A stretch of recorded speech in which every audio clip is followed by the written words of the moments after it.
Hello, everybody, and welcome to episode number 96 of the Tiki Taka podcast. I am your host, Peter. Today, joined just by my good friend, Patrick. Hello. All right, so Cynthia couldn't make it because she was not feeling too well with everything that's been happening with her personal life. I hope everything gets well soon, Cynthia. I'm sure you're going to be listening eventually if you're not already, so it's all right. And I decided to let Steve have the podcast off because, we had this bigger game and. Uh, that is more important than the Porto Feirense game, and we'll get to Porto being champions today and next week. So it's something that we'll be discussing. So the derby and the whole Champions League thing really is the big topic of discussion this week. And also, I'm not sure how the World Cup coverage is going to be. If it's just going to be me and Patrick, and I wanted to just have a go and see how we'll do together, just the both of us. All right, with that out of the way, let's go into the Sporting Benfica game, which ended in a 0-0, and well, but there were a lot of chances. So I mean, probably shouldn't have ended this Well, way. Yeah, yeah, there were a few. There were a few. Come there on. are a few. Yeah. All right. So, what's your Sporting lineup? So Sporting come into this one with Patricio in net, with Coentrão, Matteo Coates, and Piccini back from injury, completing the back. William also another one back from injury in midfield with um, Bruno Fernandes and Battaglia on the wings. Brian Ruiz instead of Acuna was a surprise. Obviously, Acuna being carrying a knock. On the other wing, predictable as ever, Gelson started there, and Dost, of course, also up top for Sporting. All right, and the Benfica lineup, not too many changes, really. Just the one. Oh well, two if you count the fact that Douglas had to start over Andre Almeida, even though he basically played 80 minutes or so last week, so it wasn't much of a change. But anyway, Bruno Varela was in goal. We had Douglas, Ruben Dias, Jardel, and Alex Grimaldo across the back. A midfield of Samaris, Feza, and Zivkovic. Really interesting. Pizzi on the right, Rafa on the left, and Jimenez up front. So Jonas was on the bench, but he wouldn't be able to start this game. Um, Patrick, should you start? Let's hear what you thought about the game, and then I'll get to Oh, it. I hated the game from the first minute to the last minute. It was such a like it just wasn't a good game to watch at all, in my opinion. For all right, for a Benfica fan, it was probably good for like the first 20 odd minutes, first 30 odd minutes. But after that, it was just too messy. For Sporting, it was messy all the way through, and for the neutral, of course, I don't know. It just something was missing between within the setup of both teams. I don't know. It was a lack of control or something. But the ball was just bouncing about too much, and the players were caught up in like how frenetic the game was. And as the game wore on, and you start thinking about the what result you should settle for and whatnot, I think the game really lost its quality drastically. So all in all, despite I could probably come away from that and say it wasn't a great game. It was a tight game, but even then, Benfica probably had the pick of the bunch with regards to chances. With Did Sporting have one shot on target? Like, no, but there was obviously the Bastos chance, which would have been a shot, but and all that. Um, and William came close as well, but he was offside with that volley. But Sporting went great, and that's what I was about to tap into. Obviously, you would have liked Sporting um, from our perspective coming into this game. Benfica had lost to Tondela, and Sporting, they're on a good bit of form. With all that in mind, you would have hoped Sporting perhaps. Since they're not going to win the title, it would have been nice, obviously, to complete our season and beat Benfica, but we never really got the performance going. So I mean, I guess since Sporting didn't get the performance going, it is good in the way that even then we still got a favourable result, and in the event of a draw, I think we got the best draw that we could have had. Any other draw, we would have been in trouble on head to head. So there is that. I mean, there is that positive that we didn't play that well, but we're still okay on results. But it is a little bit disappointing, a little bit flat last game of the season, especially to go out like that with 0-0, and that's it was just one of those games, really not nice to watch for me. Yeah, the game was good, but on Benfica's standpoint, at least the first half. Obviously, the second half isn't. No, second halves aren't as easy as first Yeah, of because the course, other yeah, team always tries to make different things, and the substitutions happen. It also changes the course of the game a little.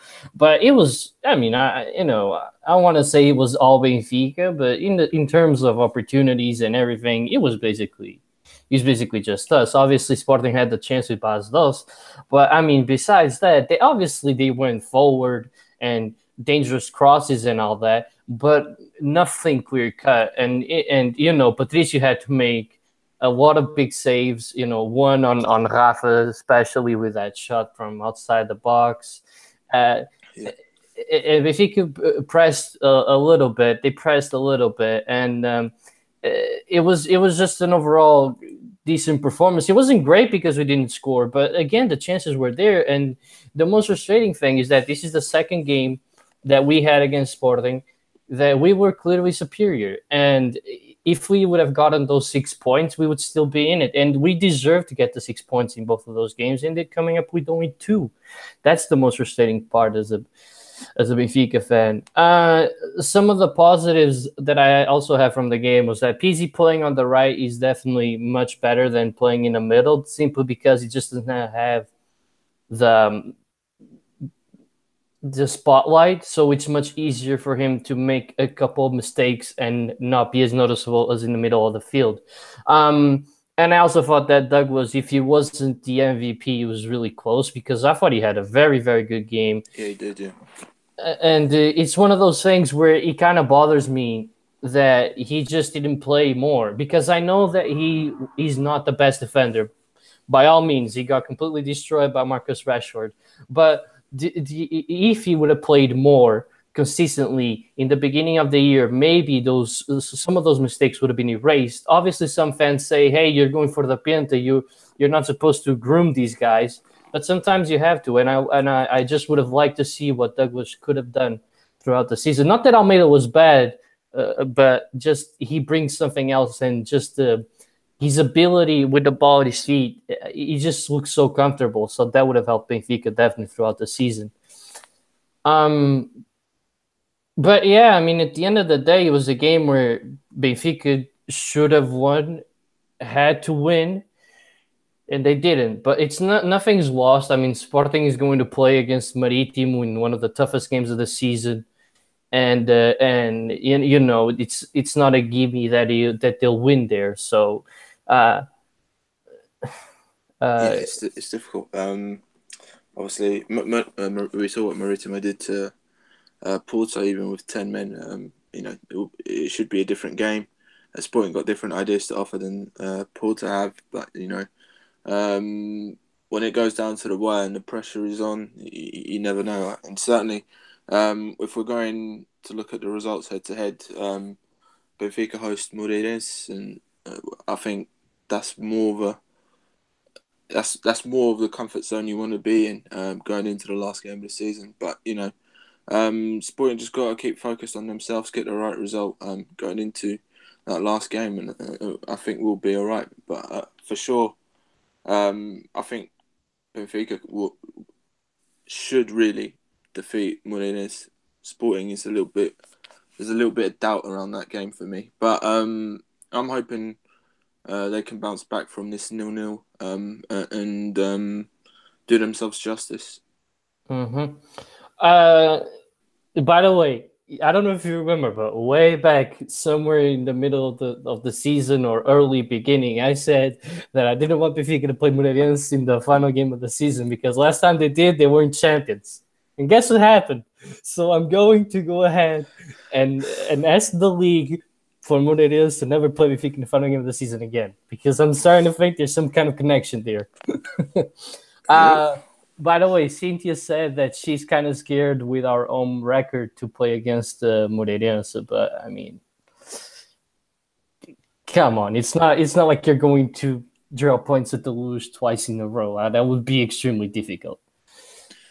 well, it'd be. I can't even imagine what the reaction would be if that was to happen. Dare I say it? Vitoria goes after that. You Oh, know, definitely. I think so. people are hot on his collar.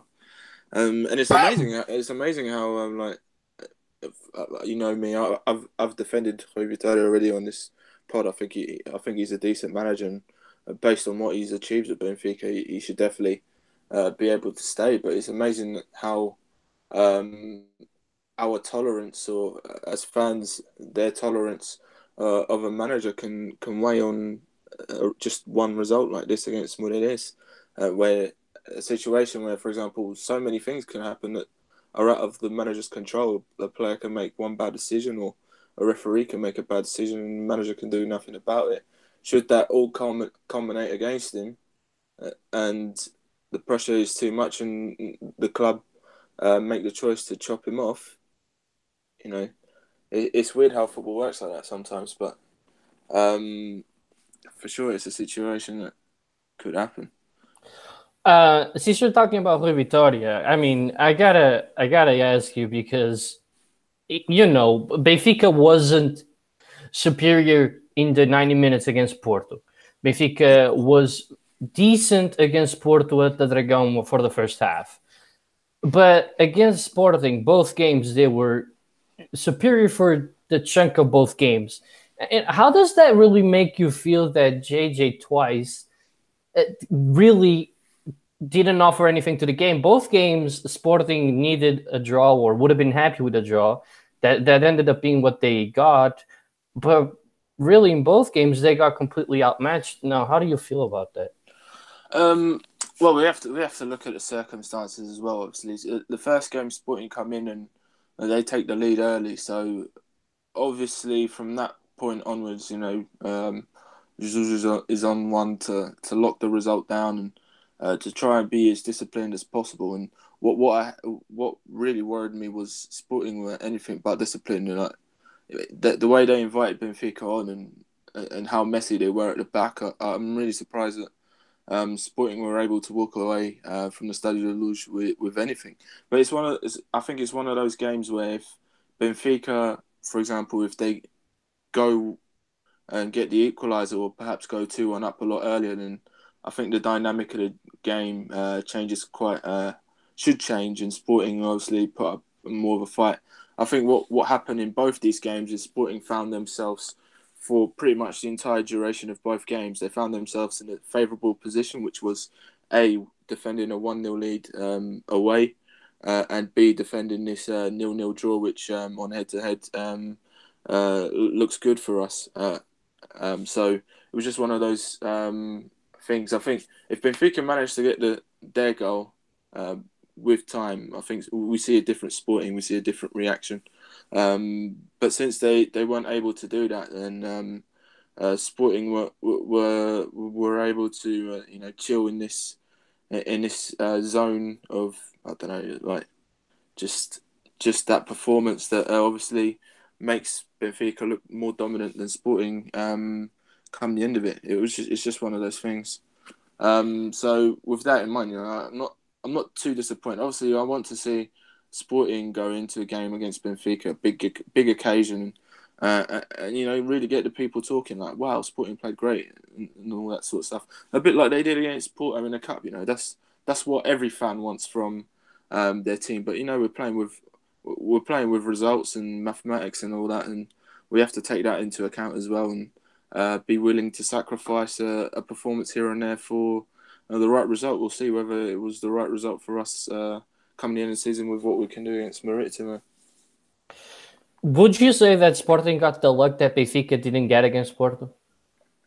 Um, as in, was Sporting did Sporting get the luck that Benfica didn't get when Benfica played Porto? So Yeah, as so in, as in, for in example, a shot. Imagine that, for example, that Patricio save is right near the end of the game, and that doesn't happen. Rafa ends up scoring, just those uh, types of things where Benfica, where they basically play the same type of football that Sporting played against Benfica, but against Porto, but Herrera ended up getting the goal. Meanwhile, Benfica yeah. basically did the same as Porto, even more, and just weren't able to get the goal. Do you think that Sporting got the luck that Benfica didn't get? I don't know because I think I do to a degree. I do think that Benfica were quite fortunate in the first game against Porto, especially when you look back at some of the chances that fell to Marega on the night, and he didn't capitalise on them. So if we're talking about the first game, then Benfica were quite fortunate. No, when I can't even talk about the first game because But there's the that second game, goal. yeah, Yeah, obviously, second game is obviously a different kettle of fish, um, and yeah, so yeah, Sporting certainly were able to ride their luck and come away with a result, and Benfica obviously weren't, and obviously the chances that Benfica created are much more clear cut than what Herrera was able to score, what Porto were even able to create. So yeah, to a degree, I'd say that's true. all right. So I'm glad we agree on that. Um, I'm not sure if there's anything else to get to in terms of the game played. Uh, if No. there's anything else you want to touch upon, maybe let me just check. Did none of the substitutions surprise you, right? I mean, basically the biggest surprise to me was to see Brian Ruiz actually get the start. But Yeah, other but than that, yeah, I was surprised, but obviously Brian Rees, on the topic of Brian Rees, I think certainly he's a player that Jesus rates, and he's certainly been on really good form lately. So credit where that's due. He's a player. Obviously, his contract runs out at the end of the season, so we await to see what happens with him. But he's been in good form, and obviously with Acuna having that knock from the I can't remember what game it was, but it was 2 games ago. Obviously with him having that knock, um, I, I can see why Brian Rees would have started over Acuna. Um, I will throw something out there is that for future reference, and obviously with Coentrão going, um, for example, for this season, I would have liked to see Acuna perhaps hold down a start at left back more often because you know what I mean when you look at a player like Acuna, he's very for modern football. He's it's very not what you're saying isn't new to me because I popped that idea to my dad maybe a month ago or so of Acuna playing left back. I was actually surprised, and I told him I'm surprised that he actually doesn't start ahead of Quintron sometimes because yeah. he looks like that type of prospect that JJ would like at left back.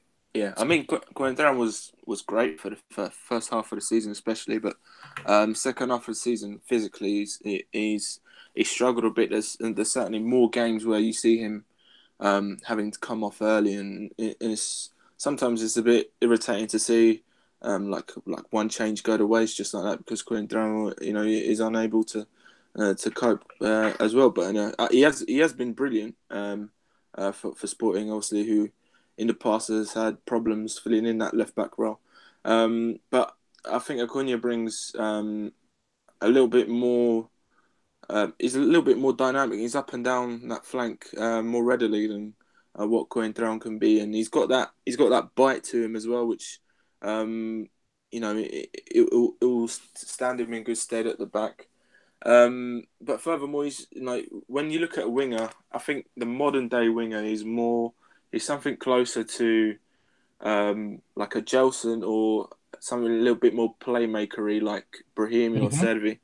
That's very much where we're at in terms of world football. Acuna is very much like an old style winger, like 80s, 90s time. You could have Um, just said like uh, Salvio, same yeah, type but of I mean, player.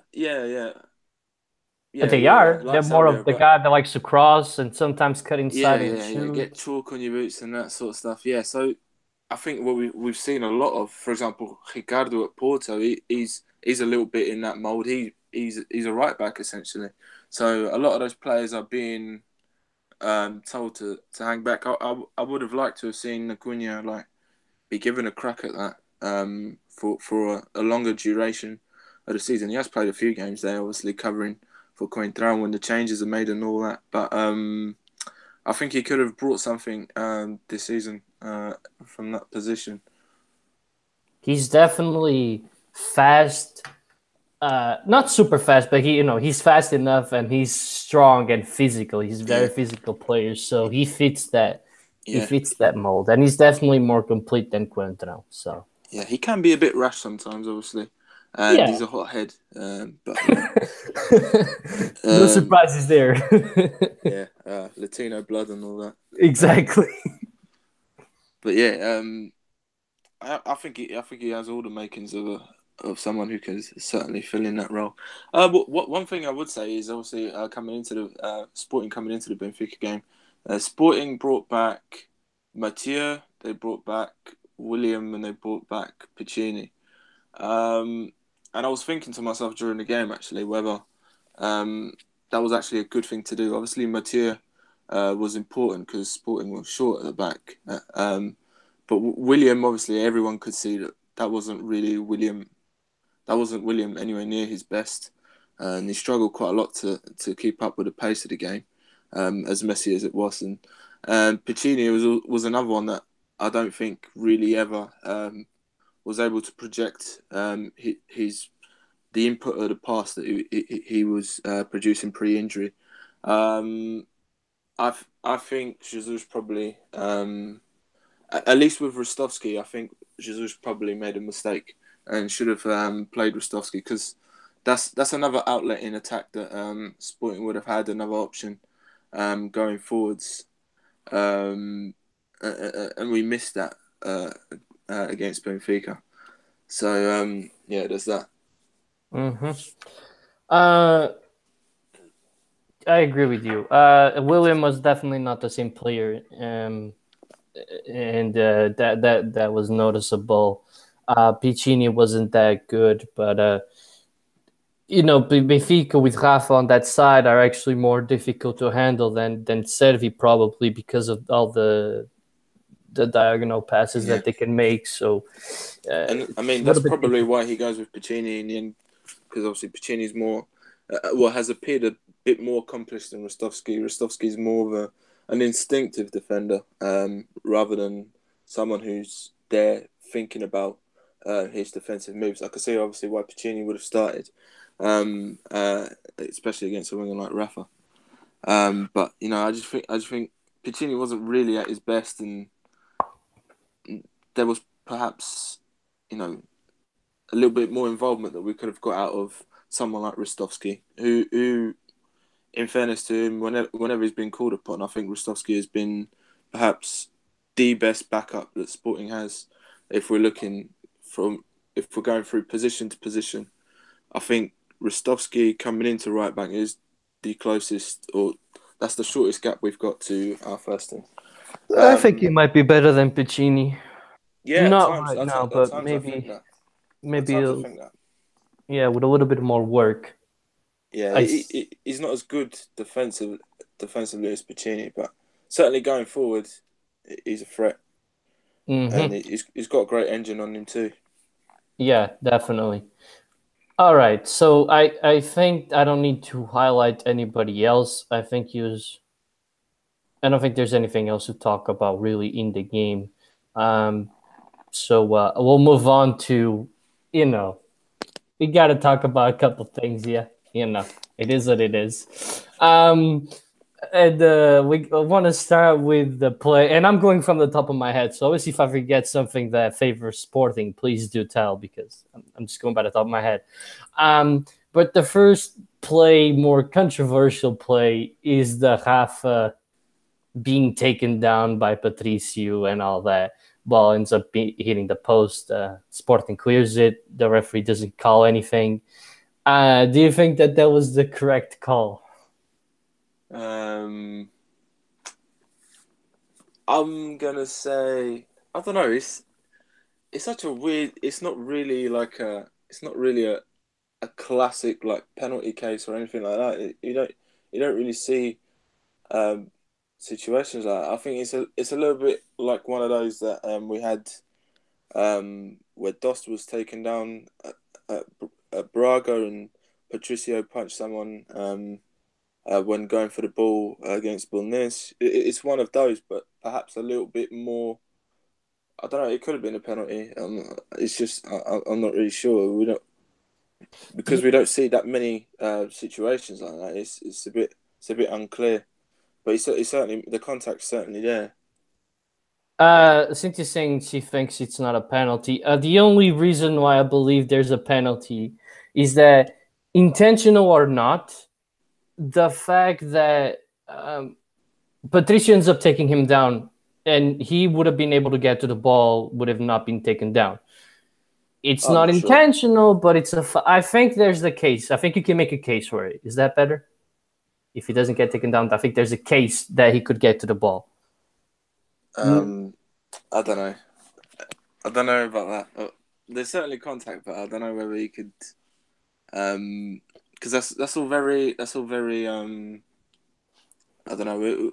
Obviously, there are situations where obviously it looks like a player could get to the ball, but he sleeps on it. He's flat-footed and he doesn't. So I think it's guesswork at the end of the day, you isn't know, it? I think, yeah, but I think because the fact that he immediately gets up right after being taken down, and even then yeah, if he so he has the intention of playing the ball. So if he's not taken down, there's a chance he gets there, and but by all means, I don't think that it was done on purpose at all. It was just one of those plays where he ends Yeah, up yeah, taking him down. Honestly, I think it's a penalty. And the thing is, if he calls a penalty, I think that's got to be a red card. But it's definitely one of those plays where I'm not going to be super bothered. But at the end of the day, I think it is a penalty.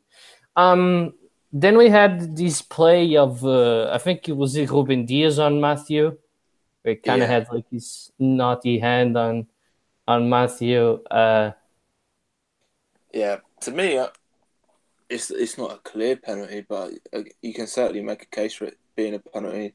Ruben Diaz has made contact with Mathieu inside the box. He's tried to wrangle himself around him in multiple ways. I think there's like three or four attempts to gain superiority over Mathieu, and by the end of it, he brings him down. You've certainly seen penalties given for that, and we could have seen one there. So I think for me, yeah, I think that was a penalty.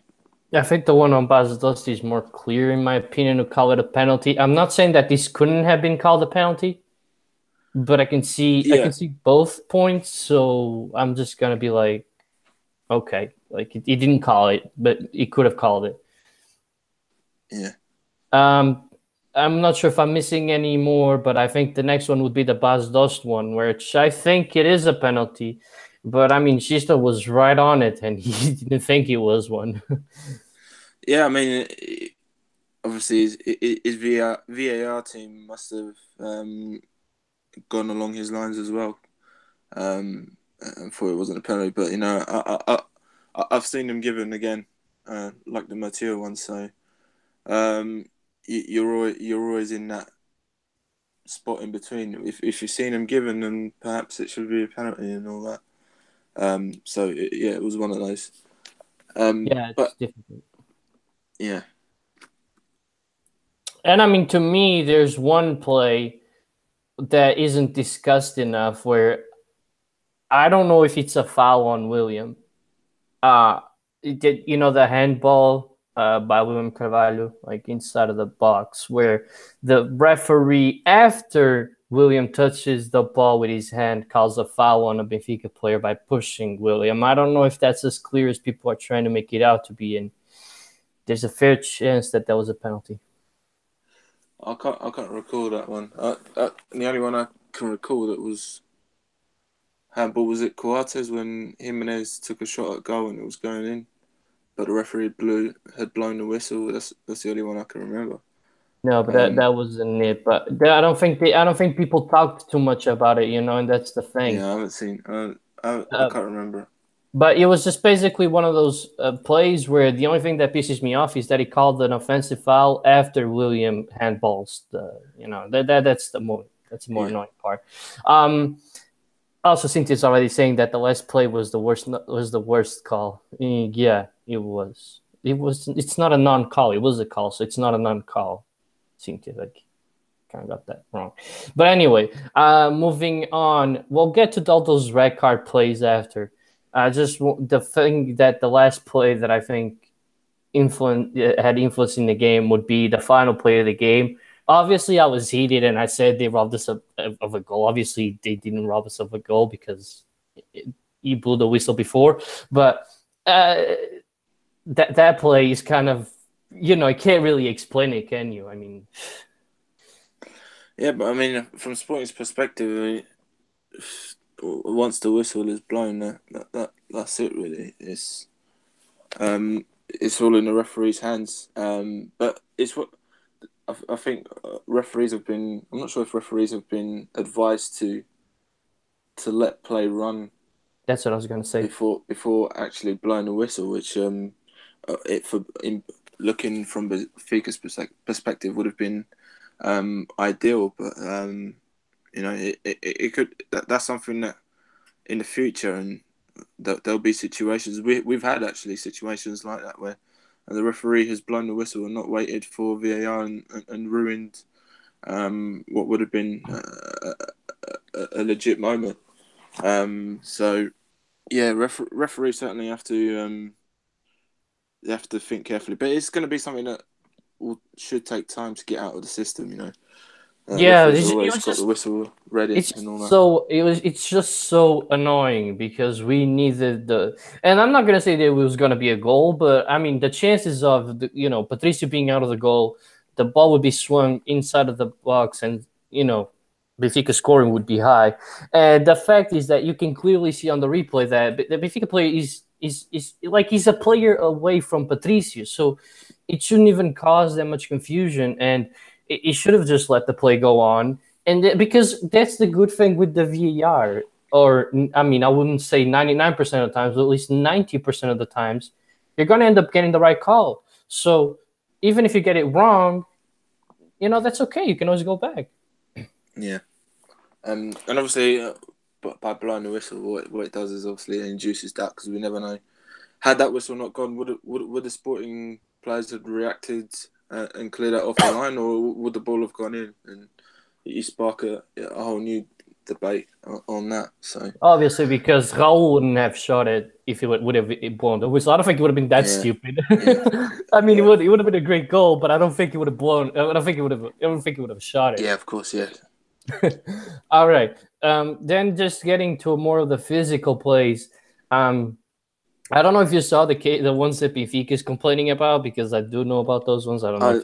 I saw the Coentrão one, which is supposedly Coentrão grabbing Samaris' throat, right? Yeah, that one's kind of clear. Like, I don't. If you actually see the footage, there's nothing in it. Obviously, Coentrão raises his arm a little bit high. He should really push Samaris away from the chest, but Samaris doesn't even react to what Coentrão does. There was a little bit in between, I think, him and Acuna, and it was that situation. But Coentrão really did nothing. If you actually watch the footage, in my opinion. I think he ends up pushing him. I don't know if it's the adrenaline or something, but I think he ends up pushing him with like his hand wrapped around his throat, which was kind of weird. But that's not even like the biggest ones to me. I think there's definitely other plays that I think should be discussed. I mean, especially the Matheus stomp on Feza. I don't know how that gets unnoticed. And I think that somebody made a good point saying that something similar happened to Eliseo. I don't know if it was this season or last season. I don't know if you remember. He ended up stomping on someone, and everybody, made a whole a whole deal about it. And I don't, obviously, I don't think Matthew meant to stomp on Faza, but it's very clear that it happened. You know, whether that's gonna come to fruition or not, any type of suspension, I don't think so, but we'll see. I don't know. Yeah, but in those situations, obviously, it all depends on how I'm not sure did a VAR pick it up during the game. I don't think it did it? No, they didn't. They don't freaking see anything. Remember with the fact that the freaking thingy, like the line, whatever, like I don't know what the wire was like. How the hell did the Oh yeah, wire? yeah, It yeah, was in that situation where the wire was down yeah. and he ends up calling a foul or something. I'm not sure if he even calls a foul or just for the If it ball was a to. drop ball or something, or Yeah, ball, yeah, yeah, exactly. yeah, So it's on that play where Feza goes down and Matthew stomps on him. yeah. That's the play. Um, but yeah, it's always tricky, obviously, because you have to. I don't think the intent is there, and if the intent isn't there, then I'd It's kind like of to pointless. say most of the time, in theory, it shouldn't be a red card or anything beyond that. Should the referee not pick it up and Yeah, I he think it gets a warrants a suspension? So yellow though. yeah, uh, yeah, yellow would be fair, but I just think when the intention isn't there and all that, and studs get shown sometimes in these situations. I wouldn't give it a red, in To my me, I opinion. think there's two clearer. This one, I think, in my mind, from Quat, I think is intentional.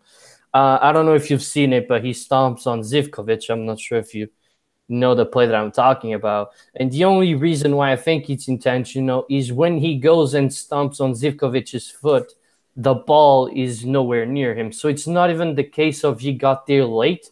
He didn't need to to stomp him. I don't think he had to. And I don't know how that went through the VAR with going unnoticed, because if that's a red card and those red card plays are, warranted the intervention of the VAR. No, I didn't actually see that. The I'll quarters one.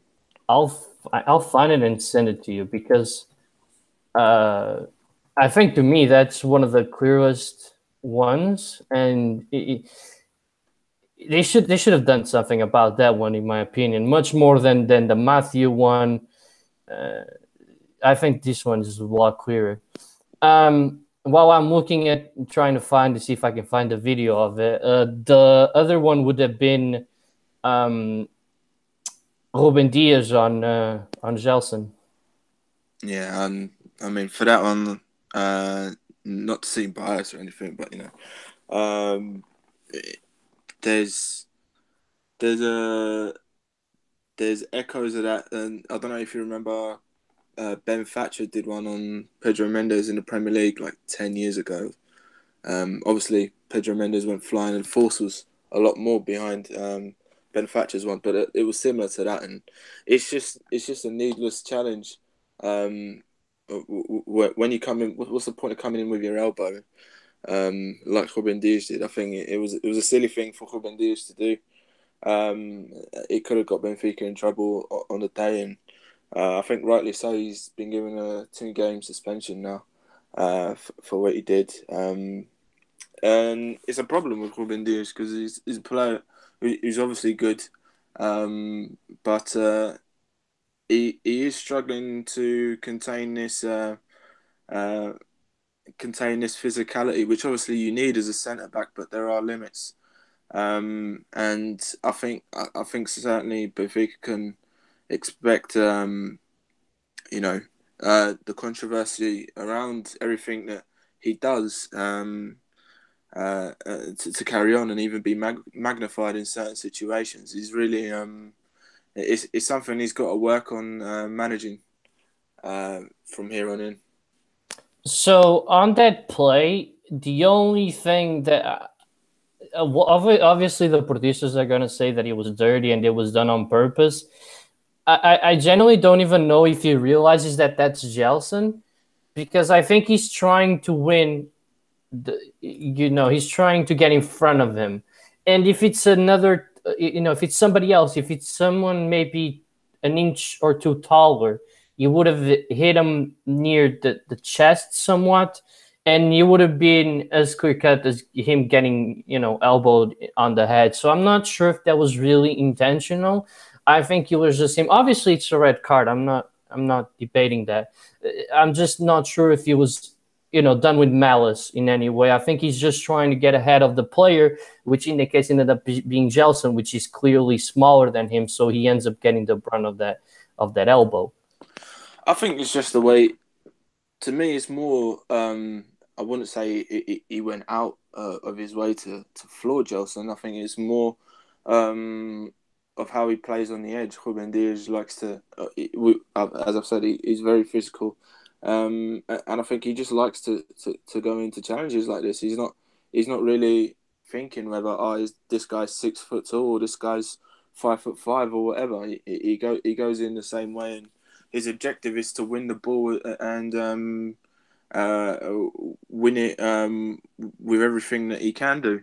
Um, and that, I think that's what gets him into trouble here, obviously, because when you play on the edges, as you say, physically, sometimes you get the ball with great success. Other times you make a foul and put yourself in that kind of situation where you're looking at a red and or a suspension. And I think there really should have been no excuses with the VAR. Obviously, the VAR showed it. And the replays were shown.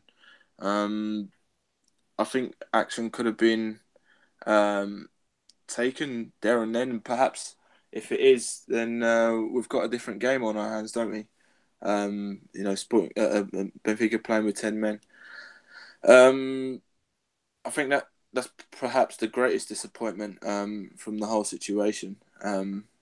I just think that, though, if that Ruben Diaz play ends up being a red, Sporting would have been down to 10 men already even before that. So, if anything, it would have been leveled field that's again. fair, but Unfortunately, they don't call those one of the casus. Like, I'm trying to find it, but I can't see it anywhere. It sucks because to me, it's one of the queerest ones. I can't find it, but if I eventually find it, I'll show it to you. The Coates play. Yeah. Now, the last one that I think should be discussed is Bruno Fernandes. And what do you think about your boy's play there? Is this the run-in he had with Pizzi? Servi, actually, the one where he just completely. Oh, jeez. Yeah, that one. With Servi, I can't. Again, It was it Servi.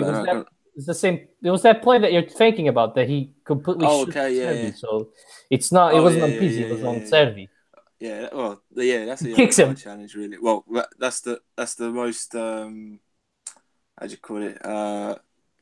Blatant red card. He's screaming for one.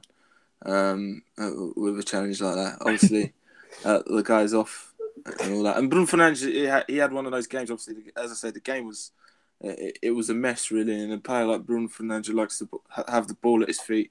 And coming from the game that he had against Porto, and obviously all eyes are on him in the big game against Benfica. Obviously, he would have liked the game to have panned out differently for him and his team. So when you got players like that, it's obviously frustrating. But yeah, he did go over the top. Not just there, but there was moments in the first half where I thought Bruno Fernandes was, drifting away from the composure that he should have kept. But He was reminiscing of Quaresma at points. yeah. He's another one who's a bit of a hothead. But sometimes you need players like that, especially in games like that against Benfica in a big rivalry. But obviously, on that occasion, way over the top. It exceeded expectations. Yeah, for sure. All right. I think that pretty much wraps up all all the causes. I think at least we were in agreement with most of them, so that's good. So Yeah. not a lot of debate there. Um, wait, oh, never mind. I thought I saw William play, and I thought it was the one that I was talking about. It ended up being like a offside play that you were talking about earlier.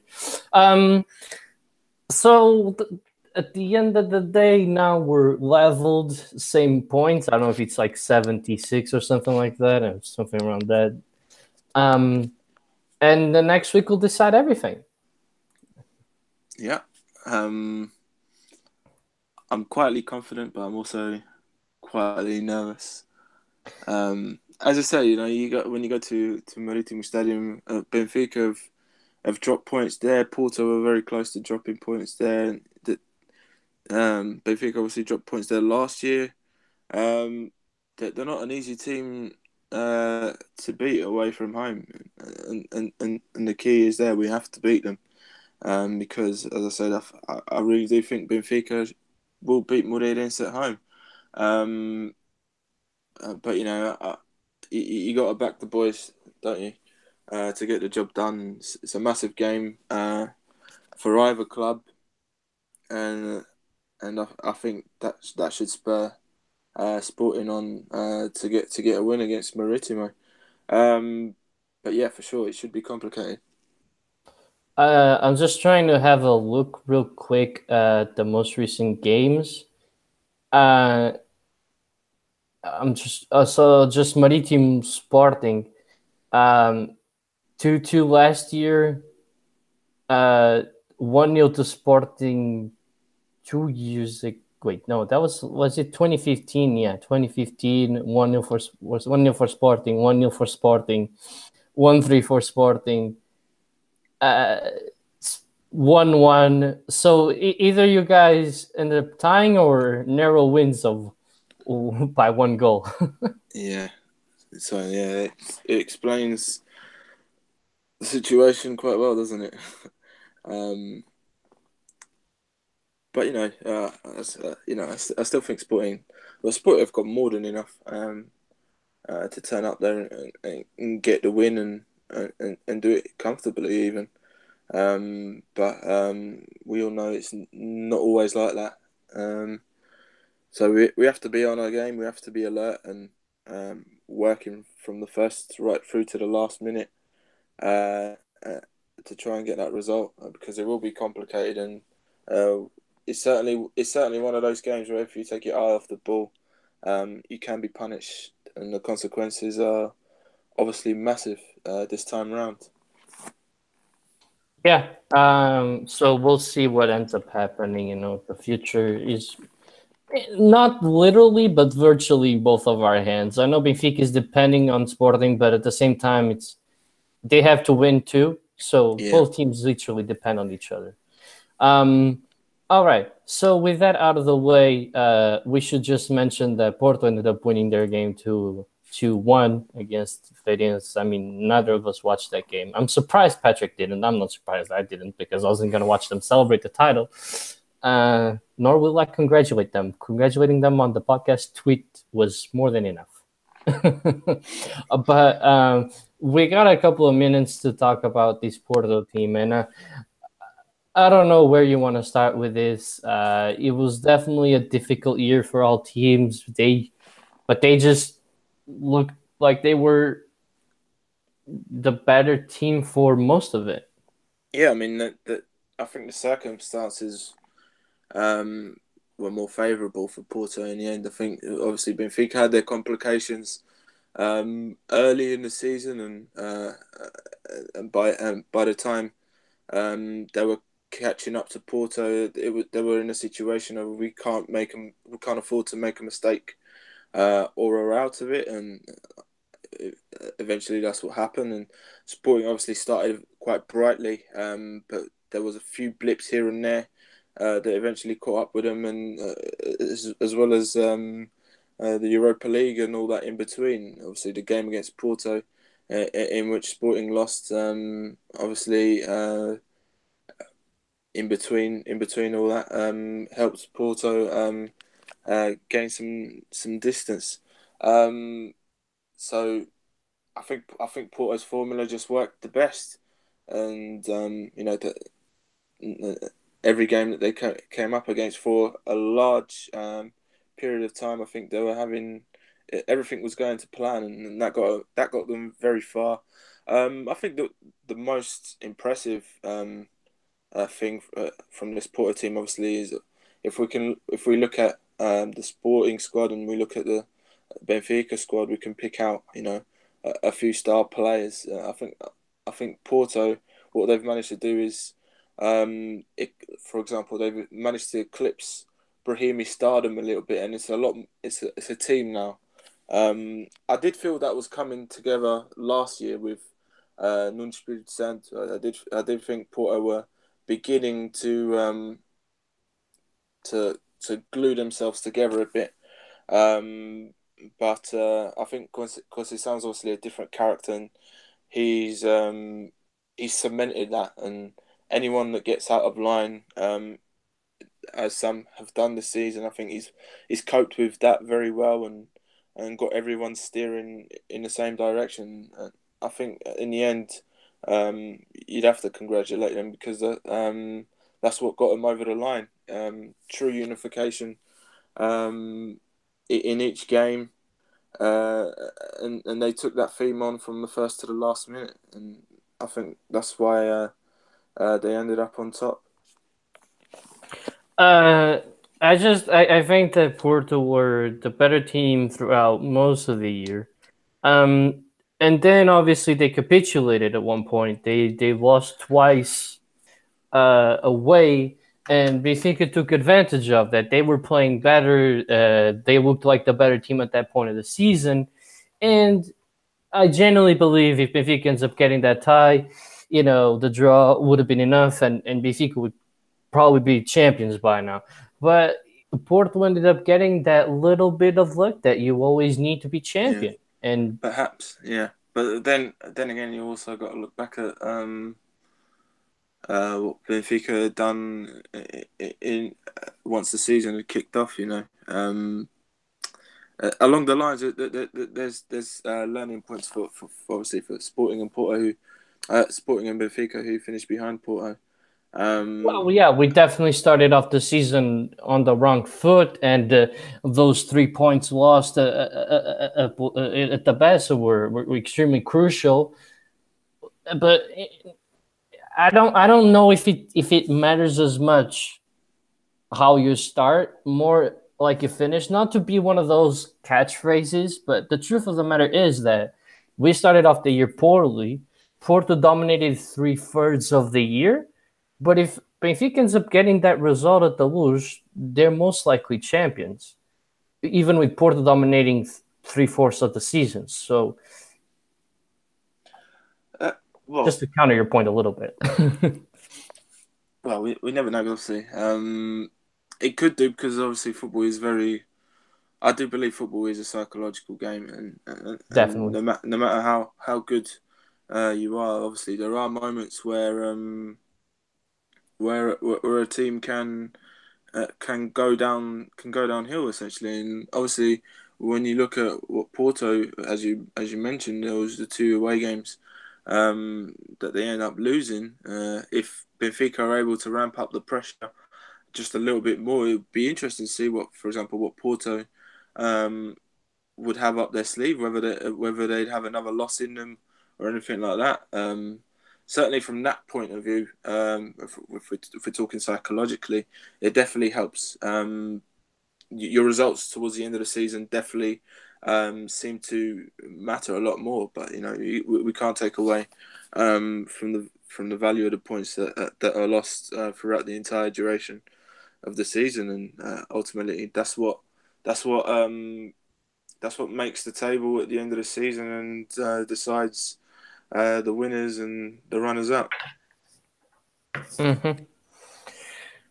Uh, yeah, it is what it is. At the end of the day, to really sum this up in easier fashion was that Porto deserved to be champions until the moment that they threw it away, and then they just had that itty bit of luck that you need to become a champion, and they I don't want to say rightfully took back the first place, but if there was one team that was the most consistent, I can't turn the blind eye and say it wasn't them, because it was them. Even though they had a little bit of a bad period, they were definitely the more uh, you know. I I wouldn't consider them lucky in that instance. Obviously, um, they were fortunate that situations around them, obviously with the late Herrera goal and then Yeah, Benfica I'm losing not. to Torella. They were a bit fortunate that happened, but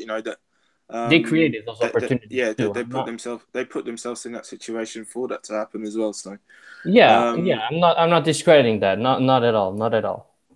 yeah, so that's I think and even now I still think that the Porto always looked like the team that were to win the league, were going to win the league, other than a few brief weeks when Benfica really started to play well and we started to spot some difficulties in Porto's game. But I don't know whether that was enough to tip the balance in Benfica's favour or to just push Benfica closer to Porto. I would say probably the latter. But by the end of the day, Porto was still on top. But Cynthia yeah, saying that Porto maybe stole Benfica's bruxa. That's why they became champions. yeah. That's certainly something that Benfica fans and whoever behind the scenes got in contact with that with Dr. Nyaga, wasn't it? So Yeah, yeah, don't underestimate those powers, man. I don't personally believe them, but me neither. I'm not going to discredit them either because those are vibes that bad vibes, good vibes, whatever he brings out, I don't need any of that. So, um, I think in the end, what did he want? I think he wanted more money, didn't he? Around the Dortmund game or something. Yeah, I don't. Yeah, I don't know. I think So so. Yeah, that's why. That's why they broke off. He helped them win against Dortmund, so he wanted more money for the yeah, second game. And Benfica was like, nah, mate, yeah, we ain't paying you more money. So well, maybe that was the bit of money that Benfica that was decided to just, yeah, save. for the That was a transfers. moment that they really shouldn't have. They really should have continued supplying that line. Investing, yeah. Yeah, It's funny because I remember 5 years ago when Porto won the title. Man, it feels good to say that Porto won the title 5 years ago instead of last year. But anyway, when they last won it before this season, obviously, they went to Paços Ferreira where they played the last game of the season, and they brought in all those, all those chickens and all that, and they did yeah. those sacrifices and all that. And it's just kind of funny how those things work, like cutting the chicken's head and all that, and oh god, we gotta blame it on the chicken. That's what we gotta do. Yeah, All right. Um. Anyway, then, so Porto win the league. They won their game. And yeah, I mean, I was gonna say congratulations. Thankfully, I stopped myself. But just you won it this year. Just know we're going to get it back next year. That's all. Just keep that in mind. Anyway, let's just move on to one final topic that I just wanted to bring up before we get to the predictions that get out of here. And it was something that really bothered me. And I know you watch European football, so you watch, the Champions League and all that. yeah, And on that Liverpool game, even though I was totally on Liverpool's side because I wanted them to win, there's one of the clearest handballs that I'll ever see. And I don't understand how the referee doesn't call a penalty on that play. I don't know if you know which one I'm talking about. the one on Uh, Alexander Arnold. yes, that one. Yeah, that one on the Yeah, new guy. Yeah, yeah. Um, I think that's one of the clearest penalties we'll see. And to me, I'm starting to believe that it's not even the VAR; it's the incompetence of these referees, like everywhere, not just in Portugal, because to me that's a clear yeah, penalty. And even on the Real Madrid game with Bayern Munich, there's a couple of calls where I think should have been made, but I just think that this refereeing issue isn't the VAR. It's just the lack of competence by all these guys. Because that, to me, that was super clear. I mean, he saw that it was deflected because he called it a corner. I was crazy. Like I moved. Like so, I wasn't watching that game, right? So I switched channels and I was watching the replays of that play. So I'm like, oh, Roma got a penalty. Interesting. And then I see to them corner, and I'm like, how is that a corner? Yeah, well, obviously there's mistakes in every referee around the world. I do genuinely believe that we're at a stage where football is so fast and all that. Really, I think the only valid solution is VAR. Obviously, in UEFA, there is no VAR, and I don't believe that there will be any next season or even in the Premier League as well. Yeah. And there are mistakes. There are some shocking mistakes about in top European football. All this says to me is that referees need help. In the Champions League, we've got those. I don't know what they are, fifth and sixth officials that are on the Yeah. byline, And even and those, like, yeah, I think they see certain plays. They just don't call it. I'm not sure if this is like some kind of I status mean, quo.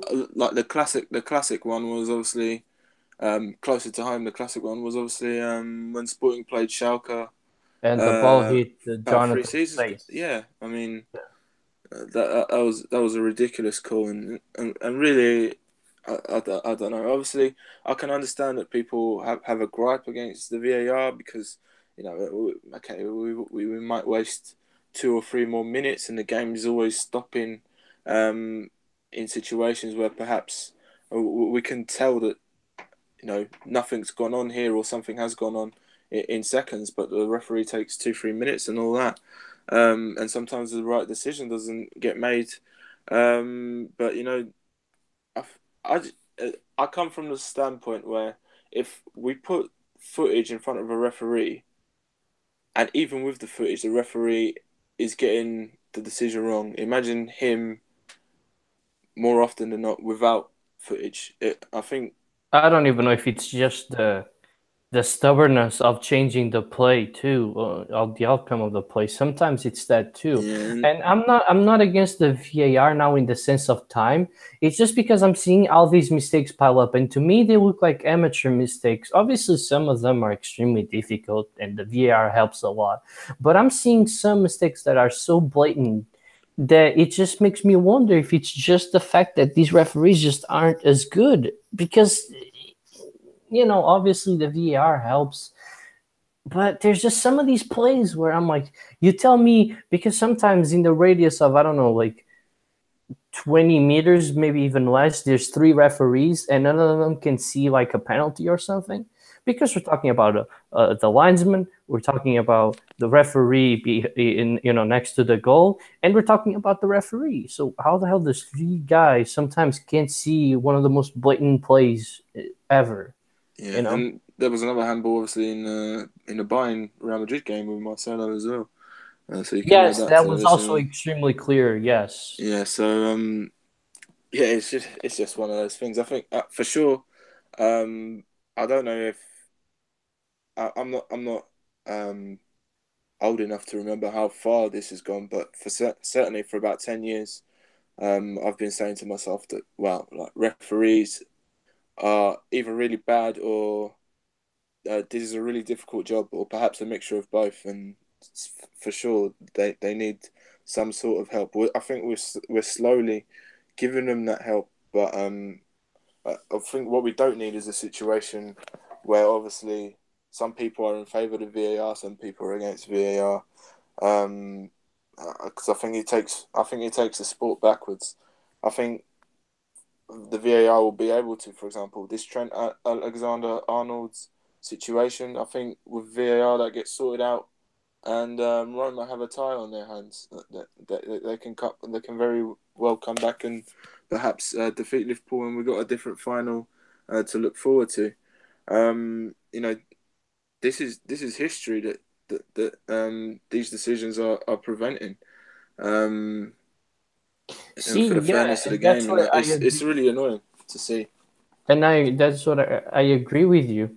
But at the same time, I also feel like I don't even know if it's just the VAR that's helping or just the fact that these guys sometimes just it's just because these Yeah, players just some of them look childish, like childish decisions, and that's what really bothers me the most. Not you know, yeah, it is what it is though, and I just wanted to touch upon it because we're always talking about our referees and how our referees make mistake after mistake, and we saw in two semifinals of the Champions League blatant mistakes being covered up by the other referees too, not helping, no one yeah. intervening, and you know they I make do. mistakes too, and very clear ones.